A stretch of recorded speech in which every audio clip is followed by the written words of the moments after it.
daržas tuščias, nieko nebeliko. Iš kitų niekas nebeateina. Nors jau pradėjo.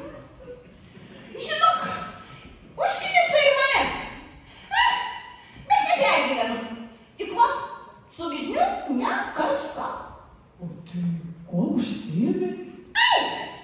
Baldais prekiauju. Ir kaip sekasi? Labai sekasi. Viena šiukšlinė namuose beliko. O tai laisvalaikiu kuo užsiėmė? Žalytes patraukiu, bet va, sunku begauti. Visai neseniai Vokietijoje privatizavo, tai viską ir privatizavo. O aš tai mąstau apie kvapų terapiją. Kaip manai, ar ką prisiviliočiau? Jo, tu pavasarį gerą kvapelį paleidi, turėtum kažką prisivilioti. Oi, kažkas jau darosi. Einu pasijau. O aš pamėginsiu parašyti kokią žinutę savo senais kanalais.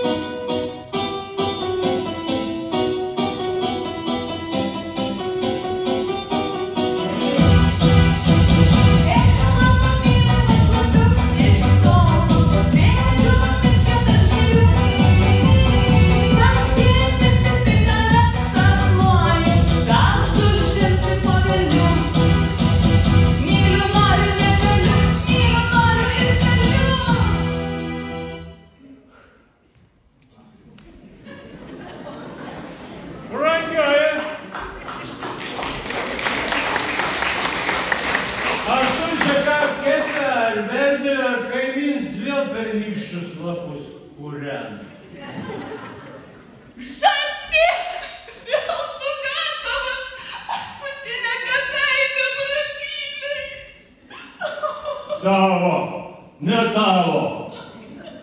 Bet brangioji, man kažkaip su ta buhalterija nesigauna. Aš iš darbo biržos gaunu 3,5, tu už vaikus gauni 3,5, už tarą dar pardavę gaunam 200, o pinigų kaip ne. Prieš karantiną kiek turėjau, durna galėjau kur investuoti. Tai investuok į mane, dar 50 gramų ir būsiu nekilnojamas turtas.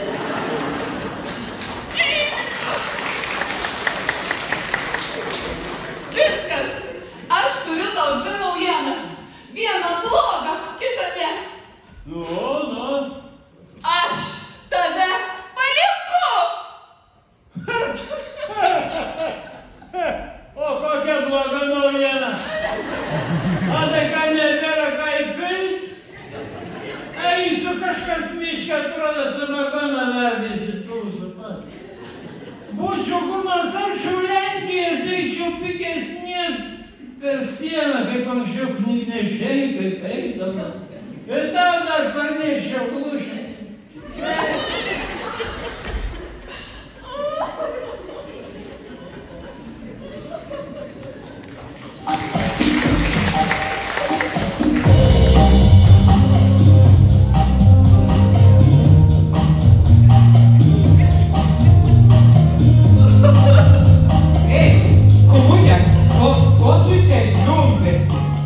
Užkniso, viskas mane užkniso. Vaikai rėkė, neėdė, tas žodys paskutinę kapelį prapylė. O žinai, aš per tuos vedybinio gyvenimo metus gerokai paaugau. Iš pradžių jis mane vadino Pelytė. O dabar žiurkė.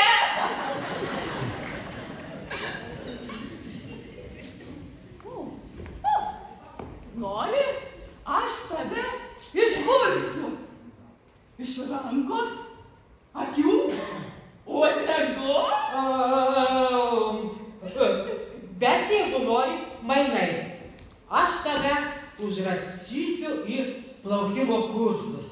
Naujausia mano veikla.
išsipasakoti.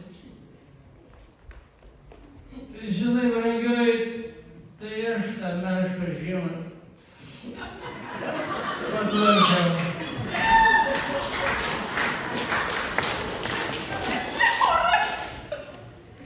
Vargšė, kokia aš vargšė. Vargšai vaikučiai, gražuliukai, iš jūs. Gatui, galvoju, aš nežinau, kad velniai žino, iš ko tie vaikučiai, ne mano tenai neįra, velniai žino, kieno tenai, a ne? Eik, tu ką čia nusišneki? O tai kodėl nes vadini ne gražušiukais, ne mažušiukais, su gražuliukais? Išvažiavo, matai, į Palangas pintų prekiauti. O ten pysti pasileido gražuliukai. O dar kai kvapą paleisdavo, tai sakė, kad eilės čia stovėdavo prie tavęs. Visi barė gyrės. Žinai ką, aš mūsų lovos gale užrašysiu, kad tu durnius, lai visas miškas sužinos. Mūsų valia.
Įsivaizduoju su autobusu. Įlipu, o tas pilnutėlis. Aš ir sakau taip sukosės. Sakau, gal galėtumėt užleisti vietą sergančiam atvirą tuberkuliozės formą. Tai visi pašoko ir išbėgo. Aš sakau, tai man tik vienos vietos tereikia, ne viso autobuso. Tai va, taip ir grįžau, išlipu ventoj, supranti. O tam kažkoks juočkas, taip šviki, vaikštinėja, aš sakau, kas tu čia dabar toks? A, tas sako, aš turistas.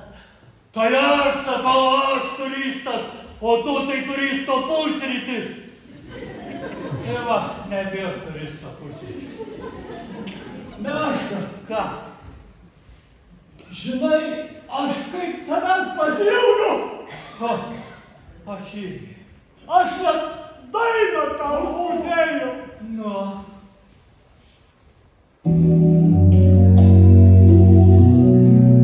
Aš mylėjau tave, tau nežinant tave aš myliu. Mano meilė plati. Kaip žvaigždynė, kaip žydėjimas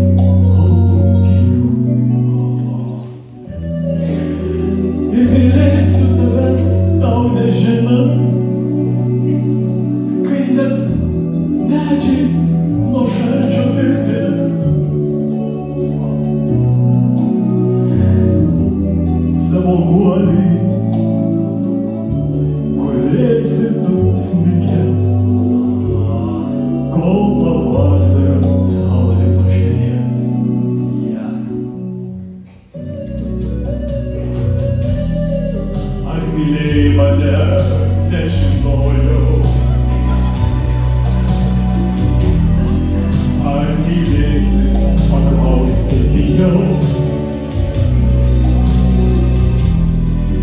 Eisiu, kai žiemą miegosi, į tave kaip krikščiolėjau.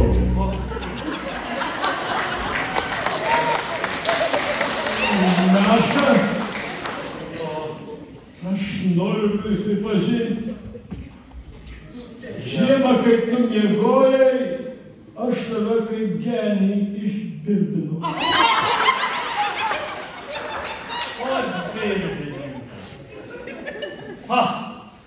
O žinai, Pilki, man beveik ir patiko. Aš visą žiemą tokius gražius erotinius sapnus sapnavau. Nu, ir tas, kad truputį tą išeinamąją perštėje. Ko čia žvelgia dabar iš mano išeinamosios, ką? Norit, kad aš jum įeinamąsią sumurkyčiau? O kažin, Pilkiuk, ar leis mums kažienytis, a? Nu, pagyvensim, pamatysim, gal įstatymai pasikeis. O, nu ja. Jau šiais laikais draugas draugui greičiau ranką paduoda, retiną paduoda. Eikit, gyvenkit kaip tik norit, bet jau tik kitiems nekenkit.